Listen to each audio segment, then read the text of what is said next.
Hello everyone and welcome to the third and final round of the 2023 Chainhawk Open 12 presented by Dynamic Discs. We're back at the Northside Park. Double G, your leader, a healthy one at that at 12 strokes. We've got Jared Stoll representing Westside along with AJ Carey of Lone Star, and rounding out our card, an unsponsored Nick Machuga. Ready to go. As I said, this is the third and final round. Championship Sunday. Storms are looming. We'll see if they come into play here today. But now we're at hole 1, 582 feet. Basic hyzer shot to get yourself started. You want to land right about here. Anything near that ditch line usually does the job. If you're off to the right side of the ditch line a little bit there, it gives you a better look to the pin, but you don't want to flirt too much with that right side out of bounds. Our leader, Double G, with the honors. And the basic hyzer is all that's required.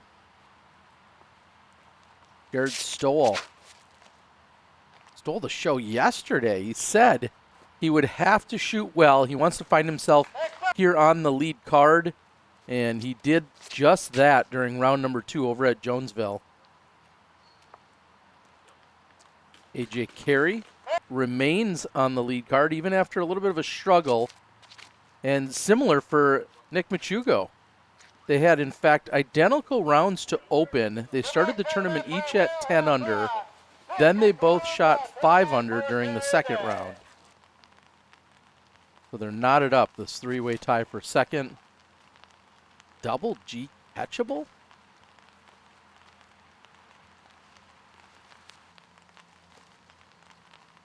Standstill from the ditch I was just talking about. And you hear some light rain. It's really just started in the last half hour or so. Threats of thunderstorms kind of loom throughout the afternoon. No significant winds to speak of. Jared comes up short.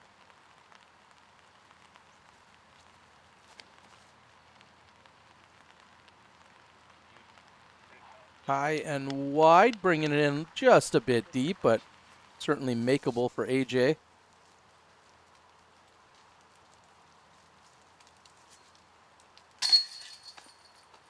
Not quite enough chain there. Good bid to get started, but not enough. Nick's going to have to settle for par. Double G now. Somewhat obstructed. A few inches short on his effort.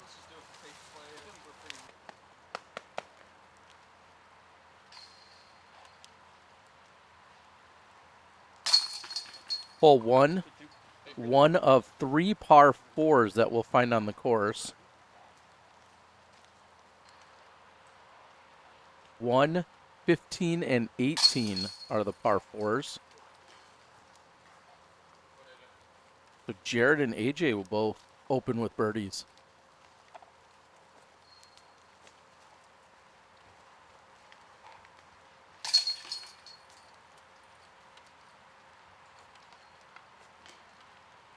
And just like that, the lead trimmed down to 11.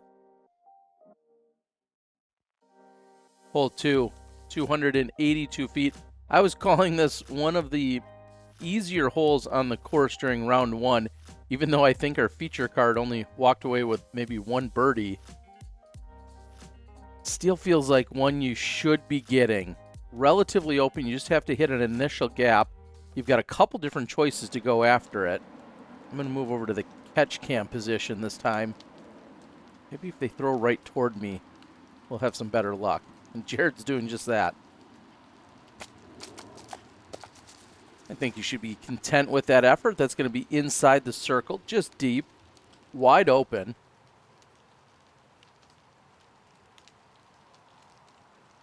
AJ, no problem with the gap. But that's going to push out to circle's edge, actually beyond the circle. This is playing as the 7th easiest hole on the course, which still surprises me. I would think it would be even easier, as Double G, almost identical positioning to where he was in round one. He wasn't able to convert from there.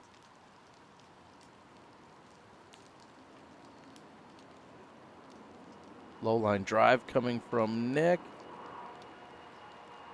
Kind of similar to what we saw from AJ.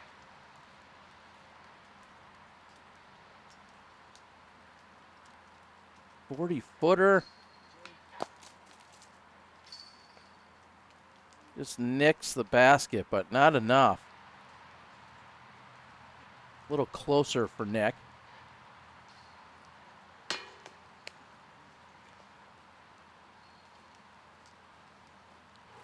Online but short. Double G, I swear he's within a step of where he was during the previous round out here. And that's going to be short. So we're seeing some tentative putting here to get opening up here in the early goings of the round. Jared to be our hero. No. Not so much. All right, so 0 birdies by the lead card.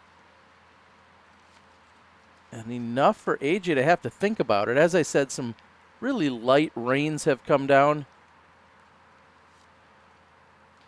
Can't really tell if it wants to stick around or not. It's going to be scattered, I think.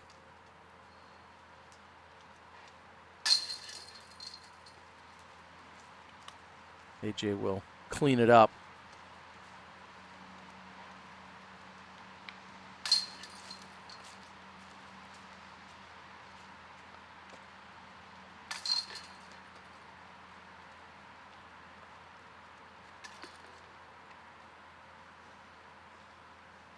Double G checking out the penmanship.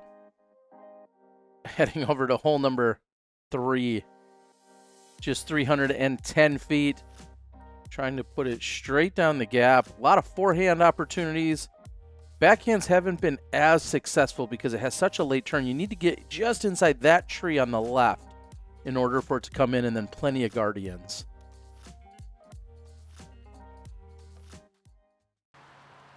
Big shout out to Michael over at Disc Golf Van Life. Thanks for the support as our drone flyovers all coming to us from Michael.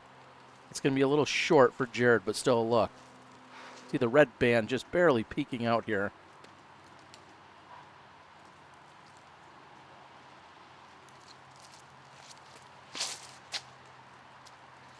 AJ with a little flex. I think it's in. Double G calling for it. He thinks it's in. We heard chain. But tough to tell if that's off in the distance from somewhere else or not. And as you can see, the basket is almost completely blind to us. So no confirmation on what sounds like a good chain hit. And then Double G follows it up with an OB shot. I didn't even know out of bounds was way off to the right. He missed everything. And over there you can find an OB line. So Double G in threat of a bogey.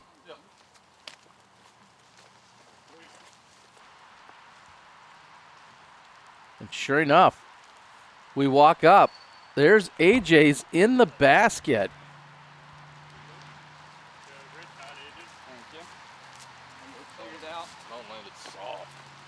As Jared said, landed softly.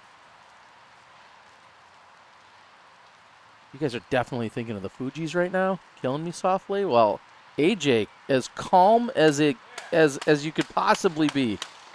Just gonna retrieve it, no big deal. Just an ace. Carding the 1 on hole number 3.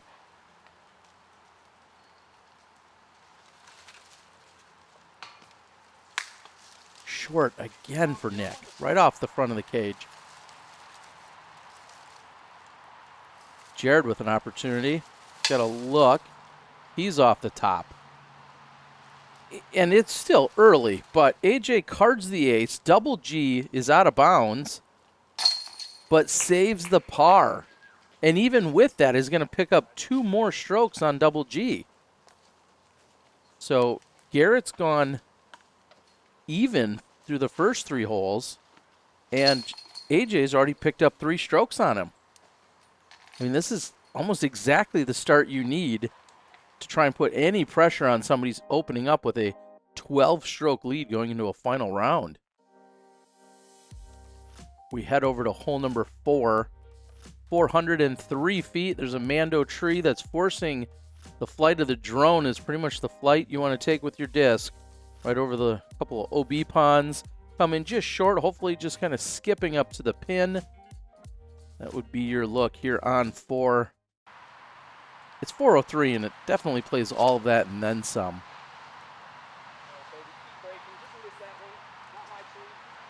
Oh, and a late tree actually kicks that down into the left. I didn't see it at first, but AJ will be short.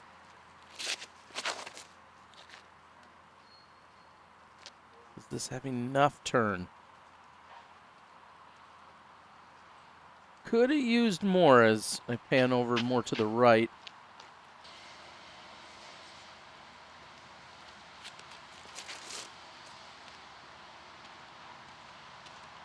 So on inside the circle connection for Double G in round number 1 here. Hole 4 almost on the bonus side of things. Not a lot of birdies to be had here. In fact, the hole averaged over par on the day, just 3.2. So certainly in that bonus territory.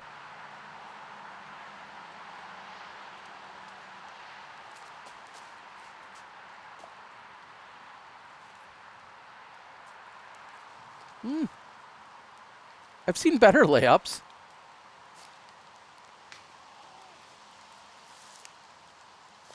Front basket.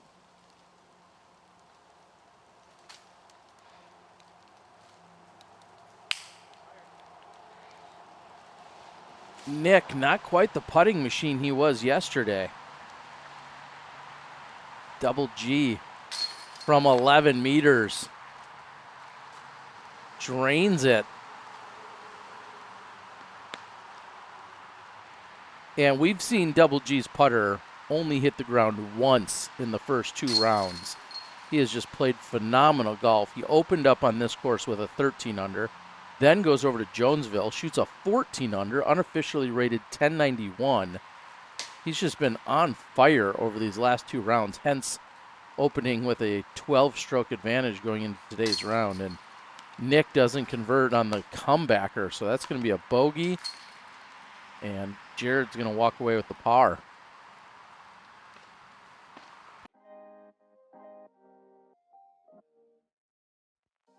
As we head over to hole number 5, looking for a dead straight shot. Anything else feels like it's going to be lucky. Sometimes you may see a big flex out to the right side and then possibly a couple skips to bring it back in, but I think this just requires a straight shot if you've got it. Double G with the old beat up mid. And that'll be in circle 2, but as he says, maybe the straightest shot he's thrown all year.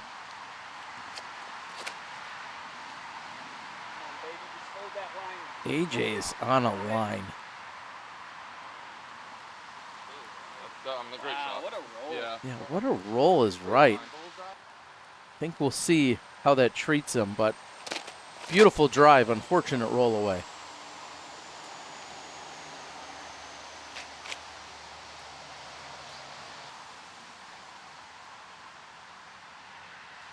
Jared's ultimately going to be on the short left side. And that's going to be similar to what we see for Nick.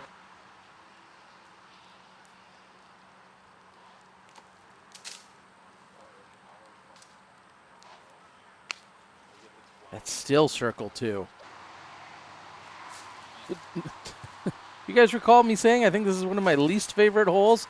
Only because it's challenging. I think it's a great golf hole, but definitely a significant challenge. In fact, it plays as the 5th most difficult. Hole 4 is just slightly more difficult. So 2 back-to-back holes in a row on the bonus side. And Double G is closer to 55 or 60 with this.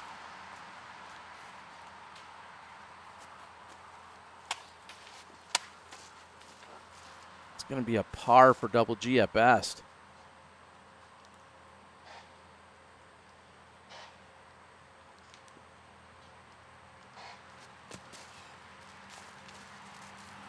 Hole number 4 only had 3 birdies in the entire field. Double G was one of them.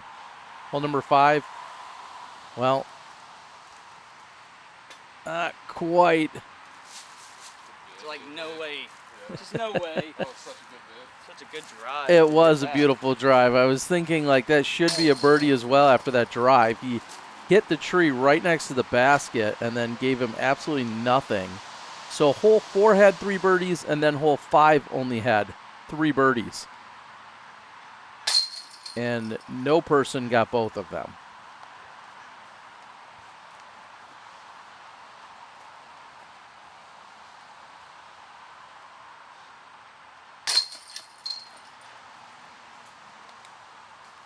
Unfortunate break for AJ after such a pure drive. Pop up and roll away, and now we're seeing back-to-back bogeys for Nick. Falling off the pace. Make sure you guys check out the Distinguished Doodle as they're helping out disc golfers. Make sure you're taking care of your pets in the most premium of ways. As we head to 6, 391 feet. This was ace during round number 1. Pretty much a dead straight shot right up the middle.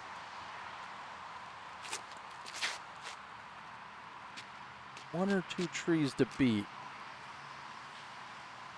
Or filter through, that'll work. We'll give him a circle's edge putt.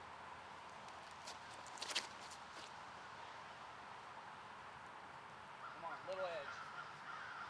Why do you not skip? HA looking for a little edge.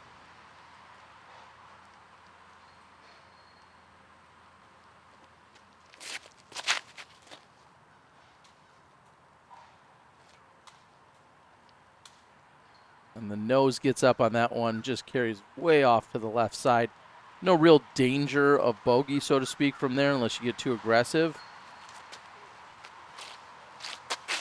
And Nick with the fake out there. Good stop, as you often hear.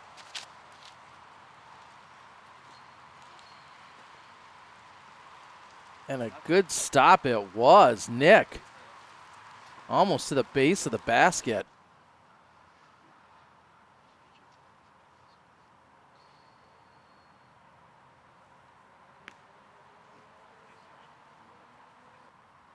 That can be the one danger I feel like here is you get aggressive. Obviously, it's slightly elevated, and then with the different tiers there, it can very easily kind of get away from you, and you see that exactly happening right there with AJ. Double G has a look.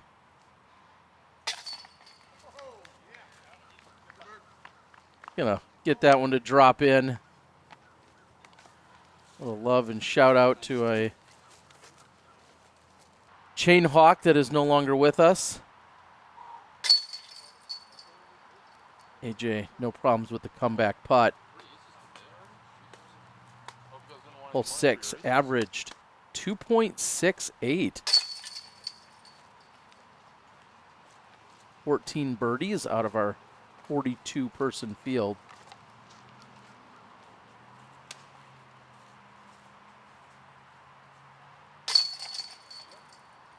You saw 2 of them here on the lead card. So Nick trying to get something going.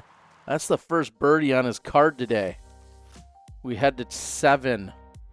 Relatively easy, 277-footer. You see players go up this left side to play a forehand if you're righty. Or we see sometimes a right side hyzer line to it as well.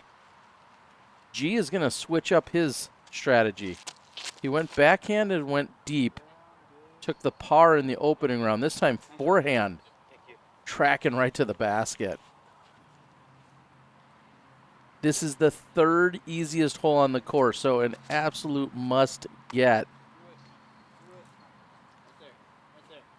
And you know what they say, the only way you can get 2 aces in a round is by starting with your first.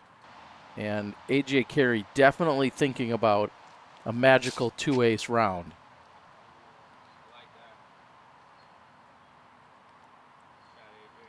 Well, that's not an ace run, but he'll keep thinking about it, that's for sure.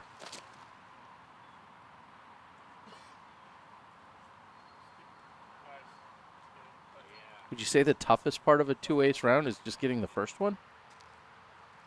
Depends on what hole you're doing it on. That's maybe the question of the day. Question of the video. How many aces have you seen in a given round? It doesn't have to be yours. Maybe you went out in a 5-some and 4 guys aced all during the round. Each of them had 1. I don't know. But let me know how many aces, what's the maximum amount of aces that you've seen in a single round? Got it. Joshua. Double G. No, Clay. Double G. Looking at it, might be Clay. That's the question. Well, we can put it to rest. Clay Edwards, who you guys saw here in round 1 on the feature card, he aced.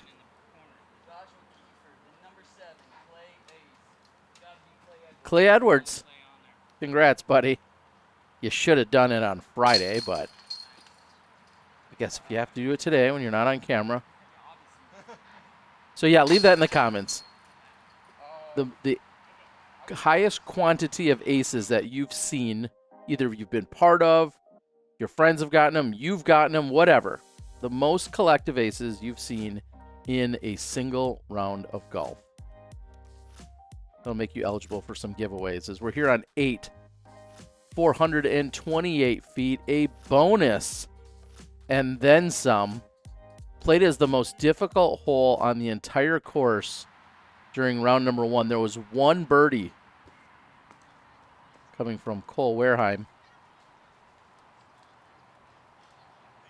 Double G rolls it past the pin just outside of the circle. He's 12 meters away.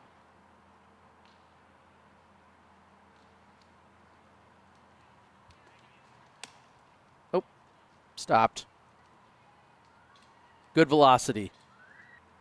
Just not clean for AJ. Here's Jared.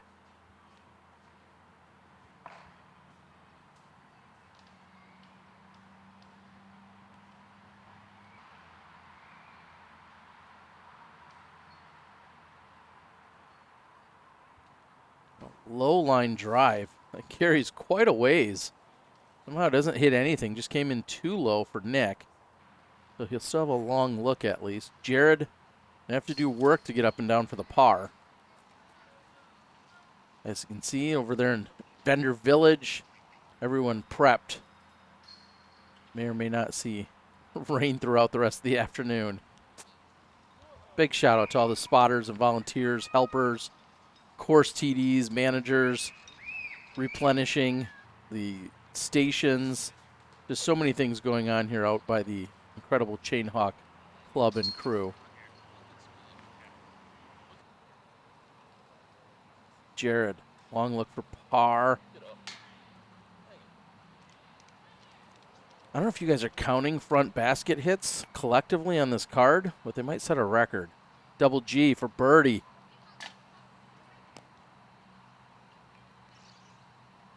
No.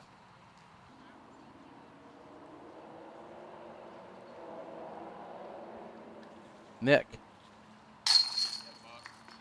Good par save. Wasn't hoping to have to work that hard. He had a pretty solid drive. The approach wasn't ideal. And then after going out of bounds, AJ has that short comebacker, so he's going to card the bogey.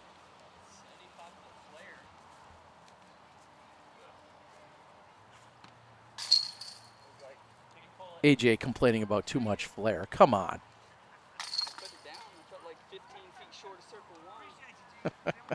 You could never have too much flare. We're going to roll over with our Zuka cart onto hole number 9 to close out the front 9. 402 feet. Again, a bonus birdie. Tight tunnel here, heading all the way down, finishing on the right side. Hole 9, average 3.2. Hole 8, average 3.27. So 2 of the 3 hardest holes back-to-back here on 8 and 9. Double G, roller again. That gets hung up on the left side, but I feel like as long as you get 2/3 or 3/4 of the way down this fairway, if you walk away with a par, you're probably not complaining. As I just mentioned, the 2 of the 3 most difficult holes on the course. Par is good. Come on, big flare. Unconventional, low right side, power, skip, hyzer, everything. What a shot by AJ.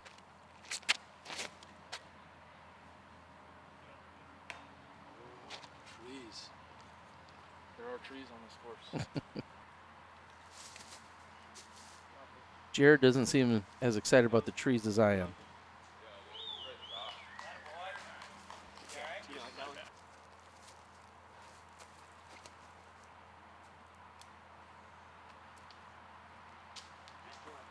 Good recovery.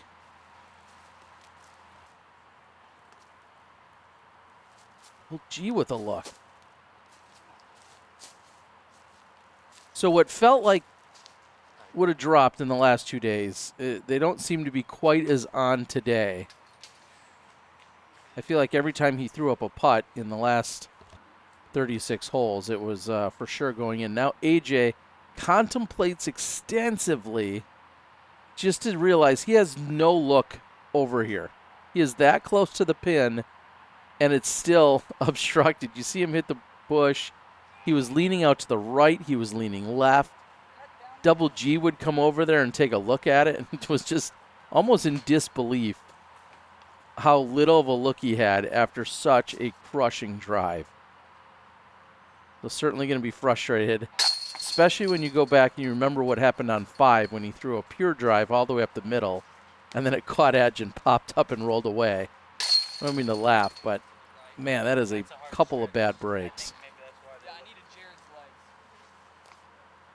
legs. And with that, like, share, subscribe, do all the YouTube things. Thanks to all the supporters and sponsors. I appreciate you guys all being here, checking out the action. Also, leave a comment so you are eligible to win. Double G has a sizable lead still. We're heading into the Championship Sunday Final 9. We'll be right back.